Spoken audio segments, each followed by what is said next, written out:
좋은 남자를 알아보는 지혜. 딸아, 이런 남자를 만나라.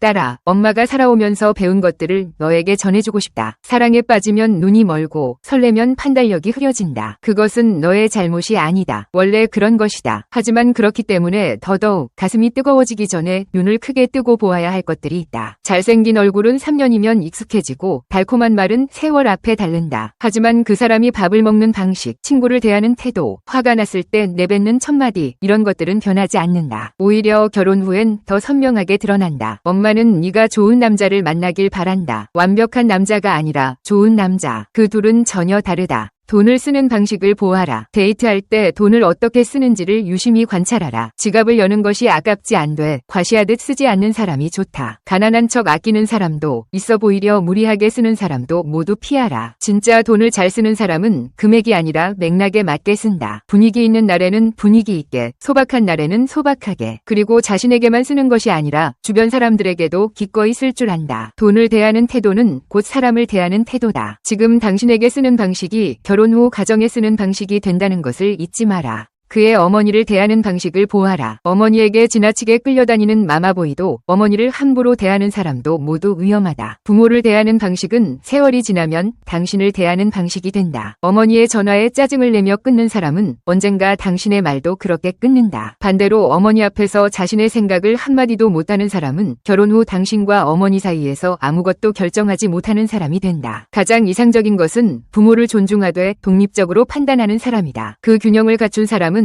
당신과의 관계에서도 존중과 독립의 균형을 안다. 사과할 줄 아는 사람을 만나라. 자존심보다 관계를 더 소중히 여기는 사람인지를 반드시 확인하라. 잘못했을 때 내가 틀렸다, 미안하다 고 말할 수 있는 사람은 생각보다 드물다. 많은 남자들이 사과 대신 변명을 하거나 사과하는 척하면서 상대에게 책임을 돌린다. 진짜 사과는 이유를 붙이지 않는다. 미안해, 내가 잘못했어 로 끝난다. 이 짧은 문장을 말할 수 있는 사람은 자기 자신을 객관적으로 볼 수 있는 사람이고, 그것은 평생 함께 살아가는 데 있어 가장 필요한 능력 중 하나다. 사과 한마디 못하는 사람과 수십 년을 살면 당신만 항상 먼저 손을 내밀다 지치게 된다. 혼자 있는 시간을 즐길 줄 아는 사람을 만나라. 항상 누군가와 붙어 있어야 하고 혼자 있으면 불안해하는 사람은 결국 당신에게 과도하게 의존하게 된다. 혼자 영화를 보고 혼자 밥을 먹고 혼자 생각에 잠길 수 있는 사람은 자기 자신과 친한 사람이다. 자기 자신과 친한 사람만이 타인과도 건강하게 친해질 수 있다. 혼자 있는 시간을 견디지 못하는 사람은 당신이 친구를 만나거나 혼자만의 시간을 갖는 것을 서운해하고 결국 당신의 숨통을 조이게 된다. 각자의 공간을 존중하면서도 함께일 때 더 빛나는 관계, 그것이 가장 오래가는 사랑의 형태다. 위기 앞에서 어떻게 반응하는지를 보아라. 연애할 때는 누구나 좋은 모습을 보여줄 수 있다. 진짜 그 사람의 본 모습은 예상치 못한 위기와 불편함 앞에서 나온다. 여행 중 예약이 취소됐을 때, 식당에서 주문이 잘못 나왔을 때, 약속 장소를 한참 헤맬 때, 그 순간 짜증을 폭발시키는지, 남 탓을 하는지, 아니면 차분하게 해결책을 찾는지를 보면 된다. 작은 불편함에 무너지는 사람은 큰 위기 앞에서도 무너진다. 인생은 계획대로 흘러가지 않으며 결혼 생활은 특히 더 그렇다. 폭풍 앞에서 함께 버텨줄 수 있는 사람인지를 맑은 날의 데이트만으로 판단하지 마라. 운동을 즐기는 남자를 만나라. 운동을 배우는 자세부터 하는 모습, 즐기는 태도 등을 보면 그 사람의 성격 90%는 알 수 있다. 처음 해보는 운동 앞에서 어떻게 반응하는지를 보면 된다. 못한다고 짜증을 내는지, 창피하다고 포기하는지, 아니면 웃으면서 다시 도전하는지. 그 짧은 순간에 그 사람이 인생을 대하는 태도가 고스란히 드러난다. 운동을 꾸준히 하는 사람은 자기 자신과의 약속을 지키는 훈련이 된 사람이다. 그 성실함은 관계 안에서도 반드시 나온다. 덤으로 건강한 몸을 유지하려는 사람은 나이가 들어도 함께 걷고 여행하고 움직일 수 있는 파트너가 되어준다. 늙어서 병원 다니는 남편 수발 드는 것과 함께 등산하고 자전거 타는 것 중 어느 쪽이 더 행복한 노년인지는 굳이 설명하지 않아도 알 것이다. 음식을 즐기되 살찌지 않은 남자를 만나라. 단순히 배를 채우는 것으로 여기는 사람은 절대 사절하라. 인생의 반은 먹는 즐거움이다. 자기에게 주어진 즐거움의 기회를 저버리는 사람은 만나봤자 재미없다. 음식을 대하는 태도는 삶을 대하는 태도의 축소판이다. 함께 밥을 먹을 때 맛있다, 이거 어떻게 만들었을까, 다음에 또 오자 라고 말하는 사람과 그냥 먹고 일어나는 사람은 20년 후 삶의 질이 전혀 다르다. 그리고 음식을 즐기면서도 절제할 줄 아는 사람은 자기 관리가 되는 사람이다. 맛있는 것은 실컷 즐기되 몸이 망가지지 않도록 균형을 아는 것. 그것이 삶의 모든 영역에서 나타나는 그 사람의 방식이다. 먹는 것조차 제대로 즐길 줄 모르는 사람에게 인생의 다른 즐거움을 기대하는 것은 사막에서 물고기를 찾는 일이다. 친구들과 술 먹는 것에 열광하는 사람은 절대 금물이다. 술은 마시긴 하되 자제할 줄 아는 사람을 만나야 한다. 그렇다고 특별한 날에도 빼라는 건 아니다. 하지만 허구한 날 의미 없이 같은 멤버와 마시는 사람은 절대 만나지 마라. 술자리가 삶의 중심인 사람은 결국 술이 그의 감정 쓰레기통이라는 뜻이다. 스트레스를 술로 풀고 외로움을 술로 달래고 기쁨도 술로 표현하는 사람은 정작 맨정신으로 감정을 다루는 법을 모른다. 그런 사람과 오래 살다 보면 당신이 그 감정 쓰레기통에 뚜껑을 맞게 된다. 더 중요한 것은 시간이다. 매주 서너 번 친구들과 술을 마시는 사람이 가정에 쏟을 에너지와 시간은 물리적으로 의미 없다. 결혼 전에는 사교적이고 인기 많아 보였던 그 모습이 결혼 후에는 매주 혼자 집을 지키는 당신의 배경이 된다.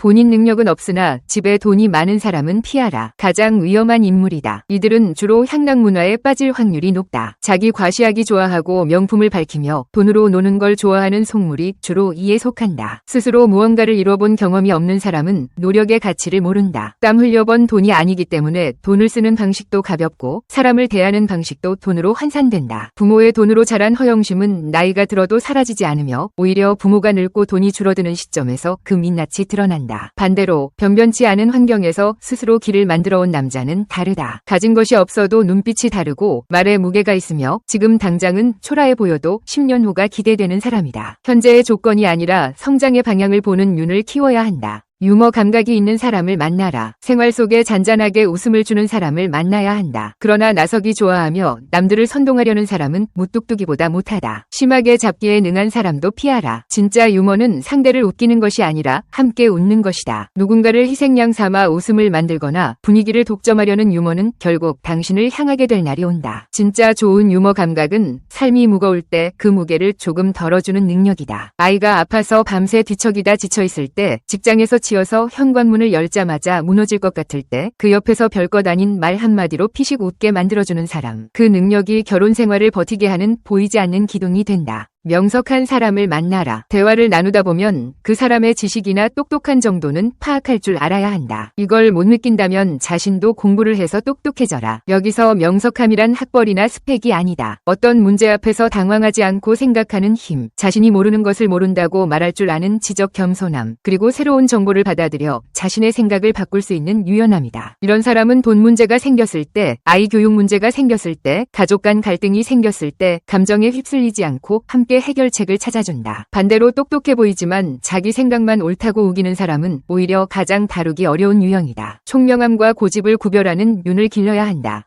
감정이 풍부한 사람을 만나라. 내가 아프면 정말 걱정하고 반가우면 반가운 티를 내고 화가 나면 화를 내고 가슴이 아플 줄 아는 사람을 만나라. 감정을 표현하지 않는 것이 성숙함이라고 착각하는 사람들이 있다. 하지만 감정을 억누르는 사람은 상대의 감정도 억누르게 만든다. 당신이 울고 싶을 때 왜 그런 것 가지고 울어? 라는 말을 듣는 것이 20년 쌓이면 어떻게 되는지 생각해보라. 감정이 풍부한 사람은 공감 능력이 있고 공감 능력이 있는 사람은 당신이 지쳤을 때 알아채고 당신이 기쁠 때 함께 기뻐해준다. 그 작은 공명들이 쌓여 관계의 깊이가 만들어진다. 차에서 트는 음악을 점검하라. 차에서 음악조차 안 듣거나 음악 선곡도 안 하는 사람은 감정이 메마른 사람일 확률이 높다. 음악은 그 사람의 내면 세계를 들여다보는 창문이다. 어떤 장르를 좋아하는지가 중요한 것이 아니라 음악을 통해 무언가를 느끼고 표현하려는 감수성이 있는지가 중요하다. 드라이브하며 좋아하는 노래를 함께 따라 부를 수 있는 사람, 분위기에 맞는 음악을 골라 분위기를 만들어주는 사람은 일상을 그냥 흘려보내지 않는 사람이다. 삶의 소소한 순간들을 의미 있게 만들려는 그 습관이 당신과의 관계에서도 나타난다. 아무 음악도 없이 조용한 차 안에서 할 말도 없이 앉아있는 것이 데이트의 기본이 된다면 결혼 후의 풍경은 불 보듯 뻔하다. 끊임없이 자기 개발을 하는 사람을 만나라. 이런 남자를 만나야 나도 발전한다. 멈춰있는 사람 옆에 있으면 나도 멈춘다. 성장하는 사람 옆에 있으면 나도 모르게 따라 성장한다. 자기 개발이란 꼭 자격증을 따거나 책을 읽는 것만이 아니다. 어제보다 나은 사람이 되려는 작은 의지들, 모르는 것을 부끄러워하지 않고 배우려는 자세, 실패를 경험 삼아 다음번엔 다르게 해보려는 태도. 이런 사람은 나이가 들어도 지루해지지 않는다. 20대의 외모와 활력이 줄어드는 40대, 50대에도 계속 새로운 것을 배우고 함께 도전하는 파트너가 곁에 있다면 그것이 가장 긴 형태의 설렘이다. 인생의 목표를 행복이라고 답하는 사람을 만나라. 돈을 많이 벌겠다는 둥 뭔가 물질적인 걸로 답하는 사람은 만나지 마라. 인생의 목표는 거창할 필요가 없다. 궁극적으로는 항상 즐겁고 감사하고 건강한 행복을 위해서다. 목표가 돈인 사람은 돈을 위해 당신을 희생시키는 것에 죄책감을 덜 느낀다. 목표가 지위인 사람은 지위를 위해 당신의 감정을 뒷전해둔다. 그러나 목표가 행복인 사람은 당신의 행복이 곧 자신의 목표와 일치하기 때문에 당신을 행복하게 만들려는 동기가 자연스럽게 따라온다. 인생을 어떻게 살고 싶은지 묻는 질문에 그 사람이 어떻게 대답하는지 그 한 문장 안에 당신의 앞으로 수십 년이 담겨 있다. 마지막으로 따라 완벽한 남자는 없다. 위의 조건들을 모두 갖춘 사람은 이 세상에 존재하지 않으며 당신 역시 모든 조건을 갖춘 사람이 아닐 것이다. 중요한 것은 방향이다. 지금 완성된 사람이 아니라 올바른 방향으로 걸어가고 있는 사람을 찾아라. 그리고 그 사람 옆에서 당신도 같은 방향으로 걸어가라. 사랑은 도착지가 아니라 함께 걷는 과정이고 가장 좋은 동반자는 당신을 더 나은 사람으로 만들어주는 사람이다. 설레는 감정이 식어도 남는 것, 잘생긴 얼굴이 바래도 남는 것, 돈이 없어져도 남는 것, 그것이 무엇인지를 기준으로 삼아라. 그리고 무엇보다 그런 남자를 알아볼 수 있을 만큼